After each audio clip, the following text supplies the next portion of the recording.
जगन्नाथपुरी हमारा गुरु घर है, वहीं जीयर स्वामी मठ।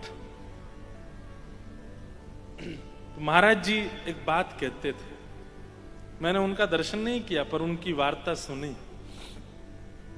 इतना सुंदर भाव कहते, बोले महाप्रभु जगन्नाथ जी की आंख देखो कैसी बड़ी बड़ी, महाप्रभु जगन्नाथ जी की नाक भी दिखेगी, महाप्रभु जगन्नाथ जी का अधर भी दिखे, पर कान, बोले कान तो ऐसे ढक के रखते हैं, मुफलर सा पहन के रहते हैं महाप्रभु जगन्नाथ जी ऐसे। क्यों? बोले कान छुपा के क्यों रखे ठाकुर जी ने? उसके पीछे इतना सुंदर भाव कहते, महाप्रभु जी बोले कि अरे भैया कोसों दूर से कर्मा बुलाती है और मैं जाता हूं, और जब मैं लौट के आता हूं तो ये घर में दो लोग और बैठे हैं ना, बलभद्र सुभद्रा, ये मुझे टोकते हैं, किसके यहां जाते हो आप? अरे वो तो ऐसी है, वो तो ऐसा है, वो तो ऐसा प्रसाद बनाता है, वो तो ऐसे रहता है। अरे आप उससे मिलने गए थे? ये उसके पुराने सारे कुकर्म ढूंढ ढूंढ के मुझे बताते हैं। और दूसरी बात कहते हैं कि जब ठाकुर जी जाते हैं किसी भक्त के पुकारने पर, तो बलभद्र और सुभद्रा जी ठाकुर जी कहते हैं, ए जगन्नाथ जी, ए जगन्नाथ जी कहां जा रहे हो? तो ठाकुर जी सुनते नहीं है, चले जाते। बलराम जी कहते हैं आन दया बताऊंगा आज। जब ठाकुर जी भक्त पर कृपा करके लौट के आते हैं, बलराम जी कहते हैं, अरे लाला तो इतनी बार कहीं सुने ना है बातन ने, तो कितनी कहीं रुक जा माने ना है। तो महाप्रभु जगन्नाथ जी कहते हैं मेरे कान तो ढके हुए, मैं कहां से सुनूं, मुझे सुना ही नहीं दिया। मैं अपने कान तो ढक के रखता हूं, बिल्कुल बंद करके रखता हूं। आपको समझ जाना चाहिए, जिसके कान ही ढके हुए उसको सुनाई कैसे देगा? आजकल बच्चे वो लगा घूमते हैं ना,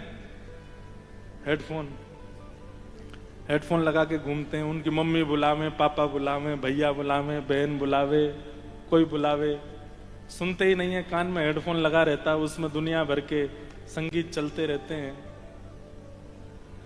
ऐसे ही ठाकुर जी महाप्रभु जगन्नाथ जी भी हेडफोन लगा के रखते हैं। किस लिए? कि कहीं मैं किसी भक्त पर कृपा करने जाऊं तो पहले तो मुझे कोई टोके ना, मुझे कोई रास्ते में बतावे ना, कहां जा रहे हैं? बोले अच्छा उस पर कृपा करने, वो तो ऐसा है, वो तो ऐसा है, वो तो ऐसा है। ठाकुर जी कहते हैं मैं सुन ही नहीं रहा हूं, मैंने कान बंद कर रखे हैं अपने।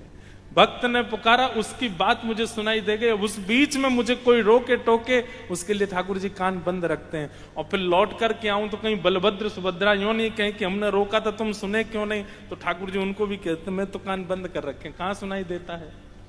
सुभद्रा जी कहते हैं लाला हम तो रोके वो सुनाई ना देवे, रास्ता में तो कोई इतने सबरे टोके हैं वो तो कुछ, लेकिन कोई कोसन दूर से बुलावे वो तो कैसे सुनाई दे जाए? ठाकुर जी कहते हैं भक्ति भक्त भगवंत गुरु चतुर नाम वपु एक। भैया सुननी तो उसकी जाती है जो हमसे विलग हो, पर भक्त तो मेरे ही है। मैं भक्तन को प्राण, मैं भक्तन को दास, भगत मेरे मुकुटमणि। भक्त जब पुकारते हैं तो वो तो मेरे भीतर ही निवास करते हैं, उनकी वाणी मुझे सुनाई दे जाती है और मैं जाता हूं सुन।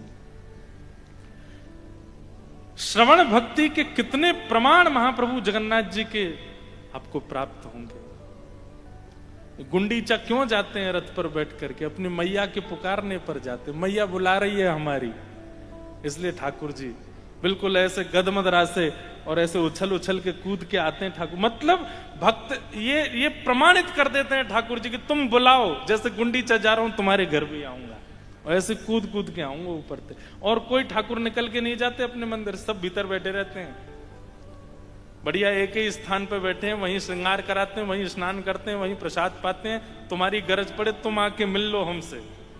पर महाप्रभु जगन्नाथ जी तो अपनी स्थिति आपको बता रहे हैं कि भाई तुम पुकारो, हमारे पास तो रथ भी है, खींचने वाले भी हैं, हम उतर के आ भी सकते हैं, पर पुकारने वाला चाहिए। तो मतलब सुनने की स्थिति ठाकुरों में यदि कहीं है तो महाप्रभु श्री जगन्नाथ जी। तो श्री जगन्नाथ जी कौन है? श्रवण भक्ति के ठाकुर है। गीत गोविंद इतना प्रिय है ठाकुर जी को। कोई नित्य अपने घर पर केवल आसन पधरा दे और आसन पधरा करके शुद्ध आसन में ये भावना रख ले कि श्री ठाकुर जी बैठे हैं, और तब गीत गोविंद का पाठ करे कुछ दिन बाद उसको अनुभव होने लगेगा कि ठाकुर जी साक्षात आते हैं, आगे विराजमान होते हैं, पूरी गीत गोविंद का श्रवण करते हैं। ऐसे श्रवण भक्ति के हमारे ठाकुर कौन? श्री जगन्नाथ।